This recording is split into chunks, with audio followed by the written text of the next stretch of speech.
On security, right? So I could share a few tips on how you could actually secure your system. So personally, my approach to it is when it comes to critical parts of your application, say for instance payments, data, and the likes, um, you could follow the approach of where we have spec driven development, where you could specify some set of specs. You could specify some standards, right, that the AI agents must adhere to. So if you're using an editor like Cursor, so you can set what we call Cursor rules, right? If you're using an editor like Cursor, if you're using Claude Code, you can you can specify in your Claude.md file.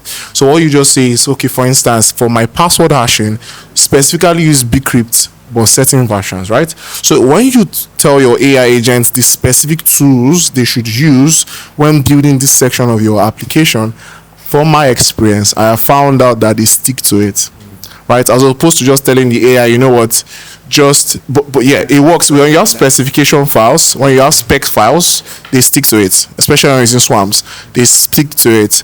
As opposed to when you just tell me, build me a backend, the agent basically just uses the best practice, whatever he knows, right? But when you basically have to specify, like I'm saying this right because this is for even the part of systems we've worked, on payment systems, we've had to, obviously, I never built payment system using AI agents, I have trust issues, but I'm saying that for other parts of the business, specifications helps a lot, right? And because also I will never take this away from us, is that as much as AI is very good at producing code, learn to review your code. Yeah. I mean, it has taken away the job of you writing the code by hand, but review your code. I mean, one crazy hack I do is that I take about 3 different AI agents on my PRs to check it, right? I use CodeRabbit, I use Claude Code, right?